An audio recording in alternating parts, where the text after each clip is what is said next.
Hello and welcome to my channel. So in this video I will explain about a invasive plant which name is Senna spectabilis and और इसके impact भी देखेंगे। Basically जो invasive plants होते हैं उनके impact क्या होते हैं और किस तरह से इन्वायरमेंट के लिए थ्रेट की तरह वर्क करते हैं। तो अभी ये टॉपिक ये पर्टिकुलर प्लांट न्यूज़ में क्यों है, बिकॉज जो NCBI means nodal centre for biological invasion at Kerala forest research institution has come out with the management. किसके मैनेजमेंट के लिए इराडिकेट करना है किसको, सैना स्पेक्टबलिस। और ये क्या है, एक एक्जोटिक स्पीशीज़ प्लांट है और ये किसके लिए थ्रेट पॉज कर रहा है, स्टेट वाइल्ड लाइफ जो भी हैबिटाट है पर्टिकुलर एरिया के। और ये कहाँ पे, ये इसमें क्या है कि बहुत सारे साइंटिस्ट और बहुत सारे एक्सपर्ट्स क्या कर रहे हैं कि इसको 3-fold मेथड से इनको रिमूव करना, रिमूवल एक प्लान इन्होंने एक रिमूवल प्लान इन्होंने मैनेज कर रहे हैं। और ये कहाँ पे हो रहा है, पेरियार टाइगर रिजर्व में।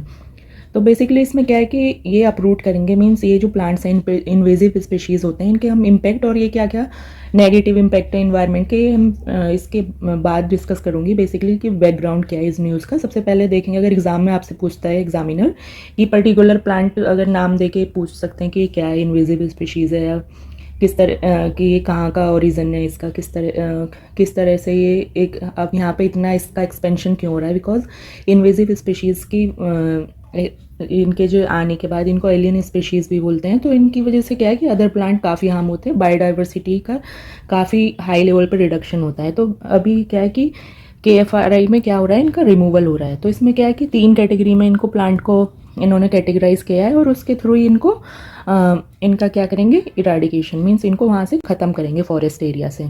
अभी रीज़न बताया था क्योंकि ये थ्रेट की तरह वर्क कर रहे हैं और इनको हम डिटेल में भी बाद में डिस्कस करते हैं। सबसे पहले देखेंगे न्यूज़ क्या है। तो बेसिकली एक हम इसमें हमें बस क्या याद रखना है कि एक प्लांट है सैना स्पेक्टबिलिस और एक इन्वेजिव स्पीशीज़ है और इसको हम इनके रिमूवल के लिए 3-fold मेथड इन्होंने अपनाया है, अडॉप्ट किया है। और वो कैसे इनमें डिवाइड किए हैं, सबसे पहले large tree, second one is large saplings and third one is small saplings. तो सबसे पहले इसमें क्या है कि जो लार्ज ट्री है उनको क्या किया, डी बार्क मीन्स क्या है, इनकी बार्क को उसको इन्होंने सेपरेट कर दिया, मीन्स उससे अलग कर दिया है प्लांट से।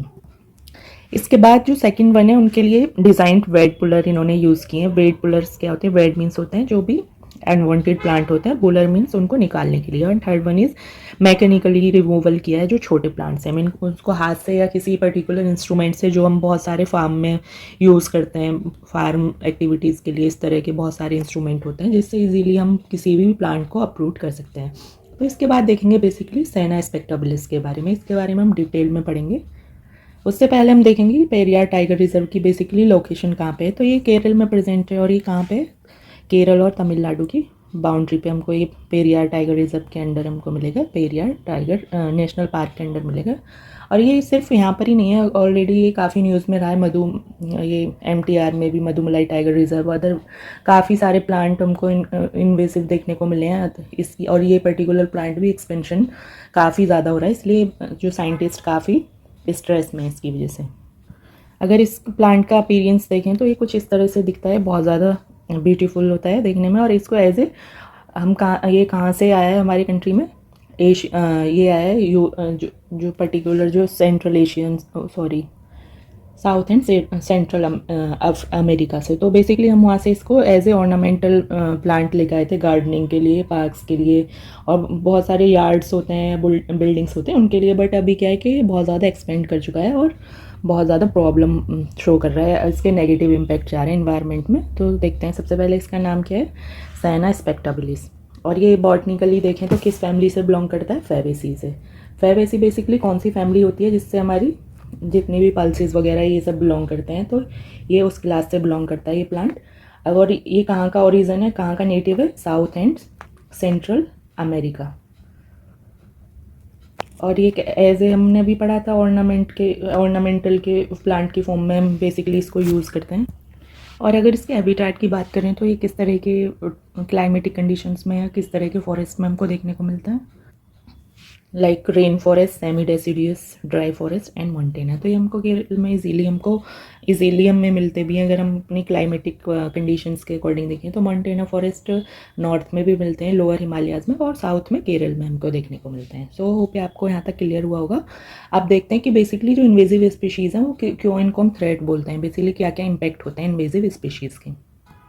बेसिकली अगर इनके मेजर इम्पैक्ट देखें तो बायोडाइवर्सिटी पे, जो भी ये क्या है कि एक दो अदर प्लांट के सर्वाइवल पे सर्वाइवल को डिफ़िकल्ट कर देते हैं। तो सबसे पहले इसमें क्या होता है, डाइवर्सिटी लॉस होता है, बिकॉज एक तरह से मोनोपोली क्रिएट कर देते हैं।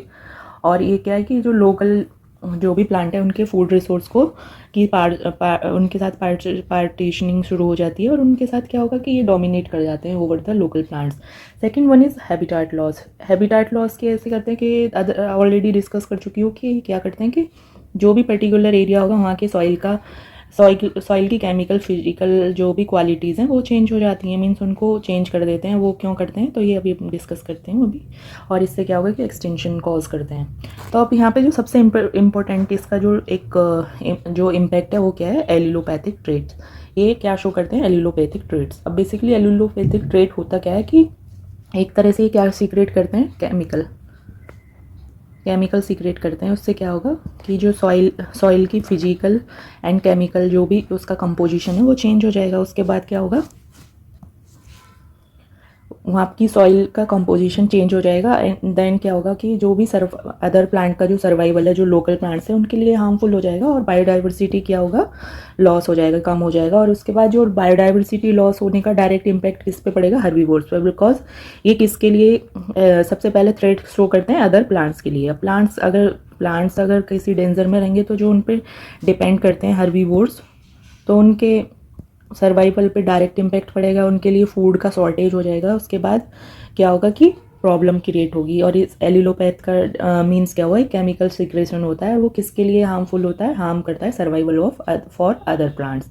तो इस तरह से हमने देखा एलिलोपैथिक ट्रेट्स, और होप ये आपको पूरा टॉपिक समझ आया होगा। अगर आपसे यूपीएससी बहुत सारे क्वेश्चन इनके इम्पैक्ट को लेके कि एलिलोपैथिक ट्रेट शो करते हैं, हैबिटाट लॉस करते हैं, एल्टर कर देते हैं, या हैबिटाट को चेंज कर देते हैं, एक्सटेंशन कॉज करते हैं, बायोडाइवर्सिटी लॉस इनका इम्पैक्ट होता है। और ये सबसे पहले आपसे पूछ सकते हैं जो सेना स्पेक्टाबिलिस है, बेसिकली क्यों न्यूज़ में रहा था, तो ये स्पीशीज़ ये एज ए इन्वेजिव स्पीशीज़ ये न्यूज़ में रहा था। और इसके अलावा अगर हम देखें तो इसके नेटिव प्लेस को लेके भी क्वेश्चन में भी पूछ सकते हैं। तो इस तरह से आपको होलिस्टिकली पूरा टॉपिक मैंने एक्सप्लेन कर दिया है। Hope you will enjoy this video, and thank you so much for watching.